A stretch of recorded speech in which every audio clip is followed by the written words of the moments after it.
90 రోజుల కోర్సు పూర్తి చేస్తే చాలు 100% ప్లేస్మెంట్ సపోర్ట్ తో సాఫ్ట్వేర్ జాబ్ మీ సొంతం. వెంటనే కోడ్ జ్ఞాన్ డెస్టినేషన్ ని సంప్రదించండి. Welcome to Suman TV. నేను మీ సుమన్ టీవీ నాగ్. విజయ రంగరాజు గారు రీసెంట్గానే ఆయన చనిపోవటం జరిగింది. యాక్టర్గా ప్రతి ఒక్కరికి ఆయన గుర్తింపు ఏ విధంగా ఉంది ఏంటి అనేది ప్రతి ఒక్కరికి సుపరిచితమే మన తెలుగు ఇండస్ట్రీలో అండ్ అదర్ ఇండస్ట్రీస్లో కూడా ఆయన చేయటం జరిగింది. అయితే కొన్ని కారణాల రీతి ఆయన ఇండస్ట్రీ దూరం పెట్టిన తర్వాత ఒక్కొక్క అవకాశం పోయిందని చెప్పేసి మాట్లాడుకుంటూ ఉంటారు. దానికి వెనకున్నటువంటి కారణాలు ఏంటి, రీసెంట్గానే చనిపోయిన తర్వాత ఆయనకి సంబంధించినటువంటి వాటిలో కనుక మనం చూస్తే కొన్ని కీలక అంశాలు విషయాలు బయటికి రావడం జరిగింది. అవి ఏంటి అనేటువంటిది ఈరోజు మనతో పాటు హైకోర్టు అడ్వకేట్ రవీంద్రనాథ్ గారు ఉన్నారు. అది వారి మాటలో తెలుసుకుందాం. Hello sir. హాయ్ అండి నాగరాజ్ గారు. విజయ రంగరాజు గారి మరణం తర్వాత కొన్ని కీలక అప్డేట్స్ అయితే బయటికి రావడం జరుగుతుంది. ఏంటి సార్ అసలు ఏం జరిగింది, ఇండస్ట్రీ ఎందుకు దూరం పెట్టింది? 95లో వచ్చినటువంటి భైరవ ద్వీపం సినిమాలో ఒక విలన్ పాత్ర, అంటే మనం ఎప్పుడో పాతాళ భైరవి సినిమాలో ఉన్నటువంటి ఎస్వి రంగారావు గారు పోషించినటువంటి మాంత్రికుడు, మాయిల మరాఠీ మాంత్రికుడు పాత్ర ఏదైతే ఉందో ఇంచుమించుగా అటువంటి పాత్రే భైరవ ద్వీపంలో ఒక విలన్ పాత్ర ఉంటుంది. ఇతను కూడా మాంత్రికుడే. ముఖ్యంగా భైరవ ద్వీపం సినిమా చూసే వాళ్ళకి చాలా గుర్తుండి ఉంటుంది. అందులో మంచాలు ఇలా గాల్లో వెళ్ళిపోవడం, అదేవిధంగా రోజా గారితో మంచం వెళ్ళిపోవడం, అక్కడ కవచ కవచ కవచ కవచ ఒక డైలాగ్ తోటి చిన్నపిల్లలు చూస్తే భయపడతారా అన్నట్టు ఒక గాంభీర్యమైనటువంటి ముఖవర్చస్సు, ఆయన నడక, ఆయన చేతులు ఊపేవి, దీంతో చూస్తే మరొక్కసారి మనల్ని ఎస్వి రంగారావు గారిని గుర్తు చేసేటువంటి ఆయన జీవితకాలంలో నిలిచి ఉండిపోయిన పాత్ర భైరవద్వీపం సినిమాలో వేసినటువంటి మాంత్రికుడు యొక్క వేషం చాలామంది గుర్తుండి ఉంటుంది ఆ సినిమా చూసే వాళ్ళకి. దాని తర్వాత మళ్ళీ అంత స్థాయిలో ఉన్న పాత్ర యజ్ఞం సినిమాలో కూడా ఒక విలన పాత్ర వేశారు. ఇదే అతని పేరే మనకి విజయ రంగరాజు గారు. అతని పేరు విజయ రంగరాజు గారు కాదు, అతని అసలు పేరు ఏంటంటే ఉదయ్ రాజ్ కుమార్ అతని యొక్క పేరు. ఇతను ఈస్ట్ గోదావరి ప్రాంతం ఒక ప్రాంతంలో ఉండి అప్పట్లోనే 78లోనే ఇతను కంప్లీట్గా చెన్నై వెళ్ళి అక్కడ చాలా వరకు ఎన్టీఆర్, ఎస్వి రంగారావు వీళ్ళందరితో పాటు కూడా కలిసి కూర్చొని సినిమాలో అవకాశాల కోసం ఎంతో ప్రయత్నం చేశారు. అయితే ఈరోజు నేను ఆయన గురించి కొన్ని ముఖ్యమైన విషయాలు చెప్పే ప్రయత్నం చేస్తాను నాగరాజు గారు. ప్రధానంగా ఏంటంటే ఒక నటుడు ఎలా ఉండకూడదు, ఎలా ఉంటే అవకాశాలు కోల్పోతాం, ఎలా ఉంటే ఇండస్ట్రీ దూరం పెడుతుంది, ఇండస్ట్రీ దూరం పెడితే ఒక స్థాయిలో ఎదిగినటువంటి వ్యక్తి ఇండస్ట్రీ దూరం పెడితే ఏ రకంగా వెళ్ళబోతాం, నోరు అదుపులో పెట్టుకుపోతూ వచ్చేటువంటి ప్రత్యామ్నాయ ఫలితాలు ఎలా ఉంటాయండి. విజయ రంగరాజు గారి యొక్క కొన్ని జీవితంలో ముఖ్య ఘట్టాలే చాలామంది ఈనాటి ఆధునికంగా వచ్చేటువంటి ఎవరైతే సినిమా రంగంలోకి వెళ్ళాలనుకుంటున్నారో వాళ్ళందరూ కూడా ఒక లెసన్ అయితే 100% అవుతుంది. ప్రతి ఒక్కరు సినిమా రంగానికి సంబంధించిన వాళ్ళైనా కొద్దిగా ఈ యొక్క లైఫ్ని ఒకసారి చదివితే చాలా మంచిది. ఇది ఎలా ఉండాలి, ఎలా ఉండకూడదు, దట్ ఈస్ ద విజయ రంగరాజు గారు. ఎప్పుడైతే మనకి భైరవద్వీపం సినిమాలో హిట్ అయిన తర్వాత ఆయన పేరు అంతకుముందు రాజ్ కుమార్ ఉండేది. దాని తర్వాత ఆ సినిమా తీసిన సంగీతం శ్రీనివాసరావు గారు అది విజయవారి బ్యానర్ నుంచి వచ్చింది కాబట్టి తన పేరు ముందు విజయ అని యాడ్ చేసుకున్నారు. అది ఎస్వి రంగారావు గారు చేసిన పాత్రకు సమకాలీనంగా ఉంది కాబట్టి తన పేరు ముందు రంగాన్ని యాడ్ చేసుకున్నటువంటి రాజ్ కుమార్, ఉదయ్ రాజ్ కుమార్ గారే విజయ రంగరాజు గారు ఉరఫ్. అతని యొక్క జీవిత విశేషాలు నేను మీతో పెంచుకునే ప్రయత్నం చేస్తాను. ఇతను ఈ సినిమా ఎలా మీకు అవకాశం దొరికింది అనే కొన్ని ఇంటర్వ్యూస్ దొరికాయి. అందులో ఆయన చెప్పిన మాటలే నేను మీతో ప్రధానంగా చెప్పబోతాను. ఈయన ప్రధానంగా తెలుగు సినిమా నటుడిగా ఆయన తెలుగు సినిమా రంగానికి పరిచయం కాలే. ఇతను తెలుగు సినిమా రంగానికి వచ్చేటప్పటికే ఈయన అప్పటికే మలయాళంలో అద్భుతంగా ఆయన అప్పటికే రాణిస్తూ ఉన్నారు. మోహన్ లాల్ గారితో వియత్నాం కాలనీ అనే ఒక సినిమా 92లో వచ్చి అద్భుతమైనటువంటి హిట్ అందుకున్న సినిమా. అంటే 25 రోజులు నడిస్తేనే గొప్ప అద్భుతమైన సినిమా అనుకున్నటువంటి మలయాళీ ప్రపంచంలో 125 డేస్ ఆడి మోహన్ లాల్ గారు కటౌట్స్ మాదిరిగా ఉంటాయో అంతకు ఈక్వల్గా సమాన స్థాయిలో అద్భుతంగా మలయాళీ సినిమా రంగంలో ఒక వెలిగినటువంటి నటుడు విలన పాత్రలో చాలా మందికి పరిచయం. అయితే ఈ సినిమా భైరవద్వీపం సినిమా కోసం ఎన్నుకున్నటువంటి సమయంలో ఈ పాత్రగా సరైన నటులు ఎవరని చెప్పి చాలామంది వెతుకుతున్న సందర్భంలో ఎవరో వియత్నాం కాలనీలో ఒక నటుడిగా వేశారు. అతన్ని కూడా పిలిచి మాట్లాడితే బాగుంటుంది అనుకుంటే ఒక మలయాళ నటుడిని తెలుగులోకి ఇంట్రడ్యూస్ చేస్తే పద ప్రయోగాలు అంటే ఆ యొక్క లిప్ మూమెంట్ చాలా కష్టంగా ఉంటుందేమని చెప్పి ఎవరి వార్తల ద్వారా సంగీత శ్రీనివాస గారు పిలిపించి మాట్లాడినప్పుడు ఇతను తెలుగువాడే అని తెలుసుకొని చాలా ఆనందపడి వితౌట్ ఏమీ మాట్లాడకుండా ఆయన యాక్షన్కి ఒక అగ్రిమెంట్ రాసిస్తే ఆయన ఒప్పుకోలేదట. నేను కొన్ని వెర్షన్స్ చేస్తాను చూడండి, నచ్చితేనే నన్ను ఈ సినిమాలు తీసుకోండి అని చెప్పి విజయ రంగరాజు గారు అప్పటికే నాటక అనుభవం ఉన్నటువంటి వ్యక్తి రకరకాల వెర్షన్స్లో ఉన్నటువంటి తన హావభావాలు చూపించినప్పుడు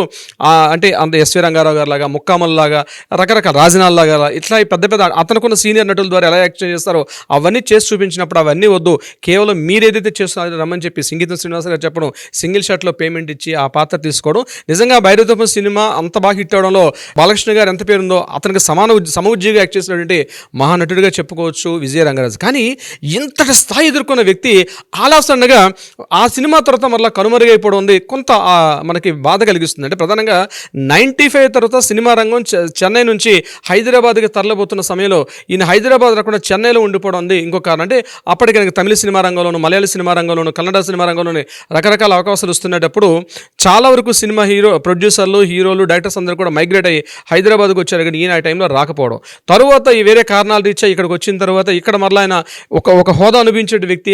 నేను పలానా సినిమాలు యాక్ట్ చేయాలంటే ఇప్పుడంత మీడియా ప్రచారం లేదు కాబట్టి నేను ప్రతి ఒక్కరికి వెళ్ళి కమ్యూనికేట్ చేయడానికి మొబైల్స్ కూడా లేనటువంటి కాలం.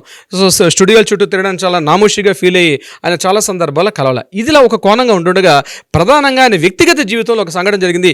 ఇది కూడా ఆయన వ్యక్తిగతంగా మాట్లాడారు. ఇది ప్రతి ఒక్కరు గుర్తుపెట్టుకోవాల్సిన విషయం ఏంటంటే ఆయన ఒక ఫైనాన్స్ కంపెనీ ఓపెన్ చేశారు చెన్నైలో. కొంతమంది ఫ్రెండ్స్, అది కూడా 25 మంది ఫ్రెండ్స్తో కలిసి ఒక ఫైనాన్స్ కంపెనీ ఓపెన్ చేసి సినిమా తీయడం కోసం చెప్పి ఆ రంగంలో ఉన్న వాళ్ళకి డబ్బులు ఇద్దాం అంటే వడ్డీలుగా డబ్బులు ఇచ్చే ప్రతిపాదనలు చేసినప్పుడు ఒక నటుడి పేరు నేను చెప్పడానికి ఇష్టపడను, ఎందుకంటే ఈ వ్యక్తి కూడా చనిపోయారు కాబట్టి నేను పెద్దగా ఇష్టపడను. ఆ యొక్క హీరోయిన్కి ఇతను కొంత అమౌంట్ ఇవ్వడం జరిగింది. అక్కడ ఆ ఫైనాన్స్ తీసుకున్నటువంటి హీరోయిన్ ఈ మిగిలిన 20 మంది టెక్నికల్గా తప్పుకున్న తర్వాత ఈయనే ప్రధానంగా మోసం చేశాడని చెప్పి ఆ తీసుకున్న హీరోయిన్ ఈయన మీద కేసు పెట్టడం వల్ల ఆ కేసుకు భయపడిపోయి ఈయన కోర్టుల చుట్టూ, చెన్నై కోర్టుల చుట్టూ తన జీవితకాలంలో తిరగడం మొదలుపెట్టారు. ఇదే సమయంలో ఇంకా ఇక్కడ ఉంటే అరెస్ట్ చేస్తారన్న భయంతో ఈయన చెన్నై నుంచి హైదరాబాద్ వస్తూ, హైదరాబాద్ నుంచి చెన్నై వస్తూ ఈ మార్గ మధ్యలో తిరుగుతూ లండన్ పారిపోయారు. చెప్తే చాలా వింతగా ఉంటుంది నాగరాజు గారు. చెన్నైలో వెళ్ళిపోయి బాత్రూములకు అడిగేవారు. వాష్రూమ్ హోటల్లో ఆయన స్వీపర్గా పనిచేశారు. కంప్లీట్గా ఉద్యోగం లేక లండన్ రోడ్ల మీద తిరుగుతూ అన్నమో రామచంద్ర అనే స్థితికి వెళ్ళిపోయి అంటే ఎక్కడ అరెస్ట్ చేస్తారు, ఇండియాకి వస్తే ఎక్కడ చెన్నైలో అరెస్ట్ చేస్తారని భయంతో ఆయన అక్కడికి వెళ్ళిపోయి 2004, 2003 ఆ సమయంలో ఆయన వెళ్ళిపోయి అక్కడ ఆయన చెప్పుకున్నారు. నేను చెప్పే మాటలు కూడా ఒక ఇంటర్వ్యూలో ఆయన స్వయంగా మాట్లాడిన మాటలు నేను మీతో చెప్తున్నాను. అక్కడ ఒక అనామకుడుగా అంటే అబ్స్కాండ్ అయిపోయి తిరగడం జరిగింది. కొన్ని సంవత్సరాల పాటు ఉన్నారు, ఒక 4.5 years పాటు అక్కడ ఉన్న తర్వాత ఈలోగా ఇక్కడ సినిమా రంగం కంప్లీట్గా హైదరాబాద్ అయింది. ఇక్కడ ఏం చెప్తుందని తెలియలే. మరలా మిగిలిన ఫ్రెండ్స్ కొంతమంది పంపించి, లేదు మీరు ఇక్కడికి రండి, మరలా సినిమా రంగం బాగుంటుంది, మరలా మీకు అవకాశాలు వస్తాయంటే చేతిలో చిల్లి గవ్వలేని పరిస్థితులు. ఒకప్పుడు ఒక స్థాయి, ఒక హోదా, మంచి చెన్నైలో ఆయనకు 2 ఇల్లుండేవి, మంచి ఒక కమర్షియల్ కాంప్లెక్స్ కూడా ఉందని చెప్తారు. ఇన్ని రకాలుగా ఉన్న వ్యక్తి కూడా ఈ ఫైనాన్స్ కంపెనీ పెట్టి ఆర్థికంగా చితికిపోయి ఆనాటికి అప్పుడున్నటువంటి సందర్భాలు లేకపోతే మరలా ఈవి సత్యనారాయణ గారితో కలిసి మరలా హైదరాబాద్ వచ్చినప్పుడు ప్రత్యేకంగా ఆయన గుర్తుపెట్టుకొని ఈవి సత్యనారాయణ సినిమాలో పాత్ర కూడా ఇవ్వడం జరిగింది. మీరు పలానా సినిమాలో భైరవద్వీపం సినిమాలో యాక్ట్ చేశారు కదా రమణమని చెప్పి. కానీ ఒకటి గుర్తుపెట్టుకోవడం ఏంటంటే ఆయన ఇంటర్వ్యూస్లో మాట్లాడే సందర్భాల్లో కూడా కించిత్తు కొద్ది పొగరు ఉంటుంది, కొద్ది అహంకారం ఉన్నటువంటి భావజాలం కనిపించింది నాగరాజు గారు. అంటే సినిమా రంగంలో వినయం ఉండాలి, ఒక ఒద్దిక ఉండాలి, ఒక ఒబిడియన్స్ ఉండాలి. అదే ఆయన మాటల్లో ఎందుకు ఇది నా వ్యక్తిగత అభిప్రాయం, ఇట్స్ ప్యూర్లీ మై వ్యక్తిగత నా పర్సనల్ ఒపీనియన్. ఆయన భాషను ఎక్కడ కనిపించలే. అంటే నేను అప్పటికే నటుడిని, నేను ఒకరి దగ్గరికి వెళ్ళి అడగడం ఏంటని చెప్పి ఒక అహంకారం, ఒక అంభావం కనిపించింది. దాని తర్వాత ఆయనకి చితికిపోయారు ఆర్థికంగా అన్ని రకాల సమస్యలతోటి, కుటుంబ సమస్యలు, ఆర్థిక సమస్యలతో చితికిపోయి ఈ ప్రొడ్యూసర్ అంటే మారుతున్న కాలంలో సినిమా రంగంలో ఏంటంటే గెలిచే గుర్రం మీదే ఎప్పుడు కూడా పందెం కాస్తాడు ఒక నాలుడు సినిమా రంగానికి బాగా వర్తిస్తుంది.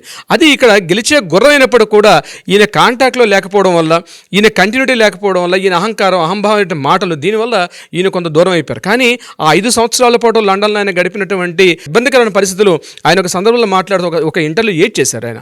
సరే ఇలా జరిగి సినిమా రంగంలో అనుకోకుండా మరలా పోకూరి బాబారావు గారు నటిస్తున్నటువంటి ఆ సినిమాలో మరలా యజ్ఞం సినిమాలో పలానా ఆల్రెడీ మీరు వెళ్ళండి నటిస్తే బాగుంది. ఎందుకంటే నేటి భారత సినిమా పోకూరి బాబారావు గారు తీసినప్పుడు ఆ సినిమాలోనే ఆయనకి అప్పట్లో వచ్చిన వార్త వేశారు. అంటే నేను చెప్పేది 80s, 78లో సినిమా రంగాన్ని ప్రవేశం చేశారు. అయితే మరలా నేను వెళ్తే గుర్తుపడతారంటే మిగిలిన ఇప్పుడు సినిమా మాస్టర్స్ రామ్ లక్ష్మణ్ ఉంటారు, వాళ్ళు ప్రత్యేకంగా లేదు నువ్వు కరెక్ట్గా వెళ్ళు, మేము చెప్పి వచ్చాను, డైరెక్ట్గా వెళ్ళి కలిస్తే నీకు అవకాశం ఇస్తారు సినిమాలు అంటే. అప్పటికే జయప్రకాష్ రెడ్డి గారు వీళ్ళందరూ కూడా స్క్రీన్ టెస్ట్లో, ఆడిషన్స్లో ఉన్నారు. అప్పటికే సమరసింహారెడ్డి సినిమాలో జయప్రకాష్ రెడ్డి గారు ఒక మాస్ ఇమేజ్ సంపాదించుకున్నారు.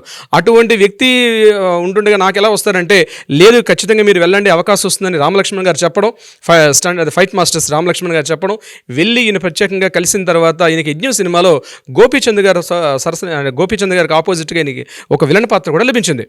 ఆ పాత్ర ద్వారా మళ్ళీ తెలుగు సినిమా రంగంలో ఒక అద్భుతంగా ఒక మంచి వెలుగు వెలిగారు. కానీ ఈయనకు ఉన్నటువంటి ఆర్థిక సమస్యలు, రకరకాల ఇష్యూస్ వల్ల ఈయన మరలా దూరం అయిపోయారు. కన్నడ సినిమా రంగంలో ఉన్న విష్ణువర్ధన్ గారి మీద కూడా ఆయన వ్యక్తిగతంగా ఆయన దూషిస్తూ, అంటే ఆయన వ్యక్తిగత క్యారెక్టర్ని ఆయన క్రిటిసైజ్ చేస్తూ మాట్లాడడం వల్ల అటు కన్నడ సినిమా రంగం మొత్తం కూడా ఈయన మీద ఒక్కసారి దుమ్మెత్తిపోసారు అప్పట్లో ఉన్న సోషల్ మీడియా. దాని తర్వాత మనకు ఆ వీడియోస్ కనిపిస్తే మాస్క్ తీసుకునే కరోనా టైంలో కూడా అపాలజీ చెప్తూ నేను చాలా తప్పు అయిపోయింది, నేను ఇట్లా చేశాను, ఇంకొకసారి ఇట్లా చేయనని చెప్తూ ఆయన మళ్ళీ అపాలజీ కోరు. ఈ రకంగా వ్యక్తిగతంగా, సామాజికంగా తన తోటి సహచర నటీనటులతో కూడా అన్ని రకాల వివాదాలు చిక్కుకోవడం, చివరికి ఏదో సినిమాలో మళ్ళీ అవకాశాలు వస్తున్నప్పుడు పర్వాలేదు, ఆరోగ్యపరంగా కూడా ఆయనకు ఆల్రెడీ అప్పటికే 68 వచ్చేసింది. ఒక సినిమా షూటింగ్లో ఆయన యాక్ట్ చేసే సందర్భంలో గడిచిన లాస్ట్ January 11th అనుకుంటాను, ఐ థింక్ January 11th నాడు ఒక షూటింగ్లో ఒక స్టంట్ సీన్ చేసిన సందర్భంలో అక్కడ జారి పడిపోయారు. ఆయన జారి పడిపోతే ఇమీడియట్గా చెన్నై తీసుకెళ్ళి ఆయన హాస్పిటల్లో పెట్టారు. ఈలోగా January 20th తేదీ నాడు ఆయనకు మార్నింగ్ పూట హార్ట్ అటాక్ వచ్చింది. హార్ట్ అటాక్లో చనిపోయారని చెప్పి వైద్యులు ధృవీకరించారు. ఏదేమైనప్పుడు కూడా సినిమా రంగంలో ఒకప్పుడు మనం చూసిన ఎస్వి రంగారావు గారు ఒక ముక్కామల ఆ పాత్ర స్థాయిలో పోషించినటువంటి ఒక నటుల స్థాయిలో కూడా, అంటే భైరవదీపం కూడా ఆ స్థాయిలో నిలబడుతుంది.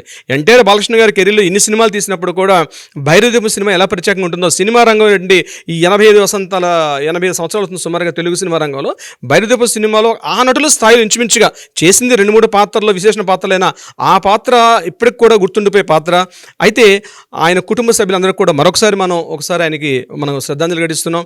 ఎందుకంటే ఆ మహానటుడిని కోల్పోయి, యాక్చువల్ మహానటుడిని పేరు కూడా చెప్పొచ్చు. ఎందుకంటే ఆ పాత్ర అజరామరం, ఆయన చేసిన కొన్ని పాత్రలు చేసినా అద్భుతమైనటువంటి పాత్ర పోషించారు. బట్ నేను స్టార్టింగ్లో చెప్పినట్టుగా ఆయన ఏదైతే జీవితం లెసన్స్ ఉన్నాయో డెఫినెట్గా ఈనాటి యువతరానికి మాత్రం ఒక లెసన్, ఎలా ఉండకూడదు సినిమా రంగంలో, ఎలా ఉంటే అవకాశాలు వస్తాయి, రకరకాల అట్రాక్షన్స్ వస్తాయి, ఆ అట్రాక్షన్స్ యొక్క ఊబిలో పడిపోతే జీవితం ఎలా తారుమారైపోతుంది, రాత్రి హీరోలు కూడా ఓవర్ నైట్ మనం ఎలా అయితే రోడ్డున పడిపోతా ఉన్నదానికి మనకి విజయ రంగరాజు గారి యొక్క జీవితం ఈరోజు యువకులకు లెసన్. కాబట్టి ఎవ్రీవన్ షుడ్ లెర్న్ ఫ్రమ్ విజయ రంగరాజు గారు.